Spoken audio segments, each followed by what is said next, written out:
Hello నువ్వేంటి ఇక్కడ? నేనే యాంకర్ నీ షోకి. నువ్వు యాంకర్? తెలీదా? ఏంటి ముందుకెళ్ళారు? అమ్మాయి వస్తుంది అనుకున్నాను, చూసి నువ్వు వచ్చావు కదా యాంకర్ గా. అసలు మీరు దీనికి గెస్టులు కదా. అవును, గెస్టులా బిహేవ్ చేయండి, కక్కుర్తి బిహేవ్ చేయకండి. సో ఈరోజు మన షోలో మనతో పాటు ఉన్నది రామ్ ఒకరు, ఇంకొకరు సుదర్శన్. చెప్పు రామ్, నీ జర్నీ గురించి మా వ్యూవర్స్కి కొద్దిగా. నా జర్నీ వచ్చి D6లో నేను డాన్సర్గా స్టార్ట్ అయ్యాను. డాన్సర్గా వచ్చి భూషణ్ మాస్టర్తో D జూనియర్స్ నుంచి నేను బ్యాక్ డాన్సర్గా వర్క్ చేశాను. అలా వర్క్ చేస్తూ అసిస్టెంట్ అయ్యాను. అసిస్టెంట్ అయ్యి వేరే 2 మాస్టర్లకు అంతా అసిస్టెంట్ కొరియోగ్రాఫర్గా చేశాను. తర్వాత అలాగే ఒక ఛాన్స్ వచ్చింది, నా వర్క్ చూసి డైరెక్టర్లు పిలిచి కొరియోగ్రాఫర్గా D ఛాంపియన్ 12 నేను కొరియోగ్రాఫర్గా ఎంట్రీ వచ్చా. అలాగే D13, 14 మీకు తెలిసిందే, అలాగే మీకు తెలిసిందే అన్న. హార్డ్ వర్క్ నెవర్ ఫెయిల్స్ అని 2 టైటిల్ గెలిచా.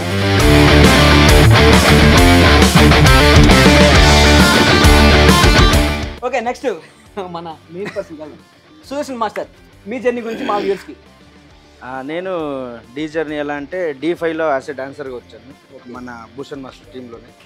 యాజ్ ఇట్ ఈస్ 5 అంటే 1 year ముందు వచ్చాను నేను రామ్ కింద. అంటే రామ్ కన్నా అవును, అంటే అదే టీమ్ అంటే డాన్సర్ సీనియర్. సో సీజన్ 5లో వచ్చాను, డాన్సర్గా చేశాను. సో అలానే చేసి D9లో కంటెస్టెంట్ అయ్యాను. ఓకే, తర్వాత అసిస్టెంట్ అయ్యాను. తర్వాత D12కి కొరియోగ్రాఫర్గా వచ్చాను వైల్డ్ కార్డ్ ఎంట్రీలో. సో అక్కడ D12 నుంచి చేసి D17లో విన్నర్ అయ్యాను. అన్న ఓకే, మీ లైఫ్ గురించి కొద్దిగా చెప్పొచ్చుగా. ఇక్కడ యాంకర్ నేను, నన్ను మీరు క్వశ్చన్ చేయకూడదు. పర్లేదు, అయినా కూడా జనాల కోసం, మీ వ్యూవర్స్ కోసం నేను పర్సనల్గా చెప్పుకుంటాను.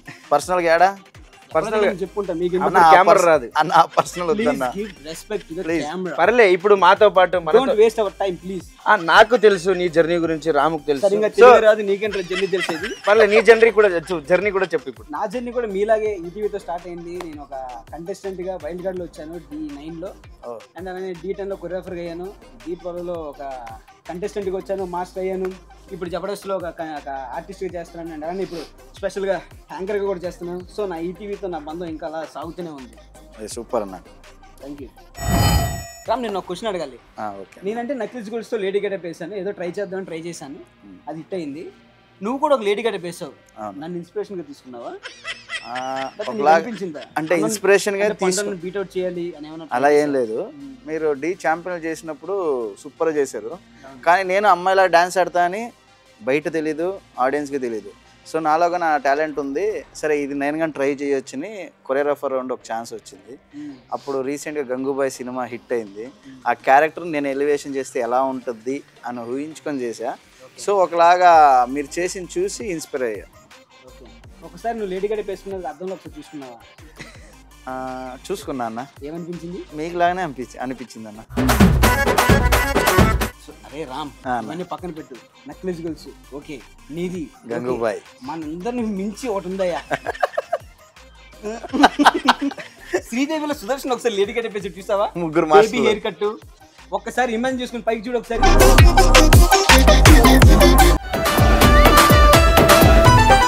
కొరియోగ్రాఫర్గా యాజ్ ఏ డాన్సర్గా చేయాల్సి వచ్చింది, చేసిన తర్వాత ఇంకెప్పుడు చేయొద్దని చెప్పారు కదా. లేదు, నెక్స్ట్ టైం నుంచి నేనే వేయకూడదు అనుకుని ఫిక్స్ అయ్యాను. రామ్, నువ్వైతే గంగూబాయ్ లాగా ఒక మాస్టర్ పీస్ వదిలేవు, కానీ మనోడు కూడా అలాగే క్యారమ్ బోర్డు కాన్సెప్ట్ మీద ఒక సాంగ్ తీసాడయా. అసలు ఆ థాట్ ఎలా వచ్చింది సుదర్శన్?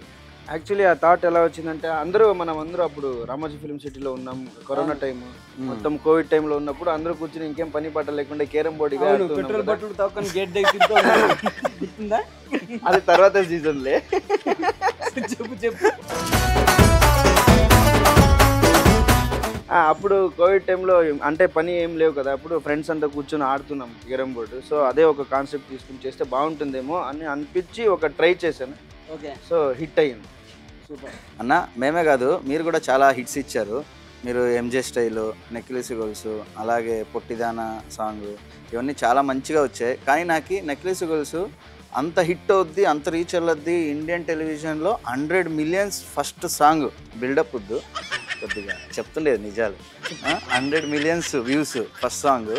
మీరు ఎక్స్పెక్ట్ చేశారా? అది ఎలా చేశారు, ఎలా వర్కౌట్ చేశారు? అదేం లేదు, నేనేం అనుకోలేదు. అంటే ఇలా 100 million వెళ్తుంది అనుకోలేదు, అది సాంగ్ సూపర్ హిట్ అవుతుంది కూడా అనుకోలేదు. ఒక విలేజ్ బ్యాక్గ్రౌండ్ సాంగ్, అది ఒక ఫోక్ సాంగ్. మనం ఇప్పుడు దాకా అలాంటి సాంగ్ ఇప్పుడు మనం టీవీ ఛానల్లో చేయలేదు. అండ్ అది చేస్తే అందులో లేడీ గడప నేను లేడీ గడప వేస్తే ఎలా ఉంటుంది ఒకసారి ట్రై చేద్దామని ట్రై చేసాం, అది అలా సక్సెస్ అయింది అనమాట. ఎన్ని రోజులు చేశారన్న సాంగ్ ప్రాక్టీస్ మీరు? అమ్మాయి గెటప్ ఒక 1 వీక్ చేసి ఉంటాను నేను.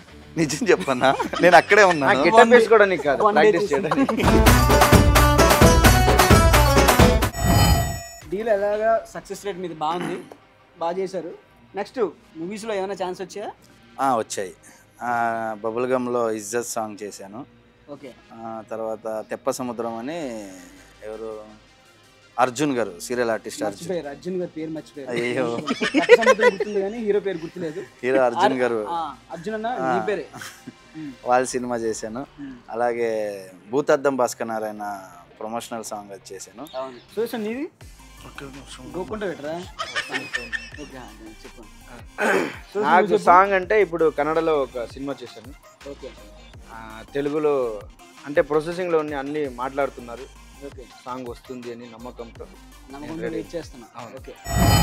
నువ్వు సినిమాలో చేస్తే హీరోతో చేయాలి అనే డ్రీమ్ హీరో ఎవరైనా ఉన్నారా? ఉన్నారు. ఎవరు? Allu Arjun sir, Raviteja sir. పెద్ద స్టార్లే ఉన్నారు అయితే. సరే, మరి ఏమైనా ఛాన్స్ వచ్చిందా? ఆ హీరోతో చేసే ఛాన్స్ ఏమైనా వచ్చిందా? అల్లు అర్జున్ సార్ పుష్ప 2లో కిసిక్ సాంగ్లో అన్అఫీషియల్గా బీజిఎం మూమెంట్, నడుము కాలు మీద పనుకొని శ్రీలా మూమెంట్ చేశారు కదా, అలా చిన్న మూమెంట్ అన్అఫీషియల్ వర్క్ చేశాను. సూపర్ రాము, ఇవన్నీ చెప్పలేదేంటి మాకు? నెక్స్ట్ ఫర్దర్ డేస్లో వర్క్ ఇస్తా అన్నారు అల్లు అర్జున్ సార్, అందుకే waiting. All the best Ram. Sudarshan, claps కొట్టడం కాదు, నువ్వేనా చెప్పు. నీకు డ్రీమ్ హీరో ఎవరు ఉన్నారా? నాకు డ్రీమ్ హీరో అంటే చిన్నప్పటి నుంచి నాకు తెలుగులో రవితేజ అంటే చాలా.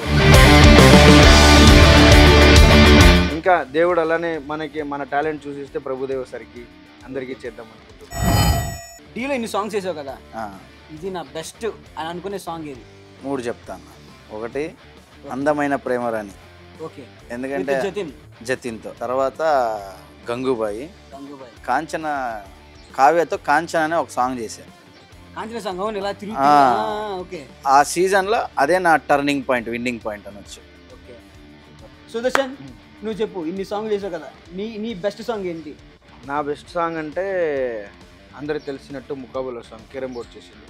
అది ఎందుకు అంత ఇంపార్టెంట్ అంటే ఆ సాంగ్ చూసి ప్రభుదేవ సార్ ఆ సాంగ్ చూసి బాబాస్కర్ మాస్టర్కి ఫోన్ చేసి వాళ్ళు నన్ను పిలిచి చెన్నైకి పిలిచి ఒక సాంగ్ కంపోజ్ చేయడానికి ఇచ్చారు. బగీరా అనే ఒక సినిమాలో ప్రభుదేవ మాస్టర్ సాంగ్, దాంట్లో సగం సాంగ్ కంపోజ్ చేశాను నేను బాబాస్కర్ మాస్టర్ ఇద్దరు కలిపి. ఆ ఒక్క సాంగ్తో అక్కడ దాకా వెళ్ళాను. ఈరా ఇద్దరికిద్దరు అన్ని చేసేస్తున్నారు, ఏం చెప్పట్లేదు అంటే అన్అఫీషియల్ పెద్ద సినిమాలో చేశారు, మీరు ఏం చిన్నగా చేయలేదు, అన్ని అఫీషియల్ అంటున్నారు. అన్ని అన్అఫీషియల్ అంటే అది అఫీషియల్ అయ్యేదాకా ఇంకా కష్టపడి అఫీషియల్ చేద్దామని చేస్తున్నాం. వెళ్ళిపోదాం అనుకుంటున్నారా? చిన్నది ఉంది, చిన్న టంగ్ ట్విస్టర్ అనమాట. టంగ్ ట్విస్టరా? నేను చెప్పింది మీరు చెప్పాలి.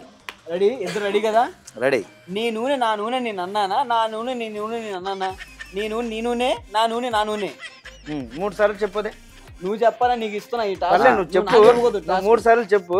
చెప్పు ఫస్ట్. నూనె నేను చెప్తా చూడు. తెలుగే రాదు, నేను చెప్తా. చెప్పు.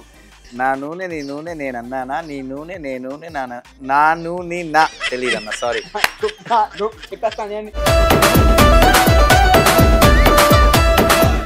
నాకు నేను అండర్ అరెస్ట్ అబ్బా, నాకు రాదు, ఎందుకు ఊరికే ఇవన్నీ. ట్రై చేయి. నాకు నూనె ఒకటి వచ్చు, ట్రై చేయి. నాకు నూనె ఒకటి వచ్చు. చూడు, సింపుల్. నా నూనె నువ్వు నూనె, నా నూనె నువ్వు నూనె కాదు, నా నూనె నీ నూనె నేను అన్నా. ఒక నిమిషం. నా నూనె నీ నూనె అన్నానా, నీ నూనెని నేను అన్నానా, నీ నూనె నేను అన్నానా, నే నూనె నువ్వు నూనె, నీ నూనె నా నూనె నేను అన్నానా, నీ నూనె నా నూనె నేను అన్నానా, నా నూనె నీ నూనె నేను అన్నానా, నీ నూనె నా నూనె నేను అన్నానా. అన్నా అదే కదా నువ్వు చెప్పింది ఇప్పుడు. ఒకసారి నాది ఒకసారి నీది. అదే నూనె నా నూనె నానన్నానా, నా నూనె నీ నూనె నేనన్నానా, నీ నూనె నానే, నీ నూనె నీదే, అన్నా నూనె నీదే, నా నూనె నాదే. అంతే. సూపర్ సూపర్, బాగా చెప్పావు. ఇంకోసారి ట్రై చేయగలండి. అలాగే మళ్ళీ మా ఆడియన్స్ అందరికి thank you so much. Thank you. అలాగే మా పండుగ యాంకరింగ్ భరించినందుకు.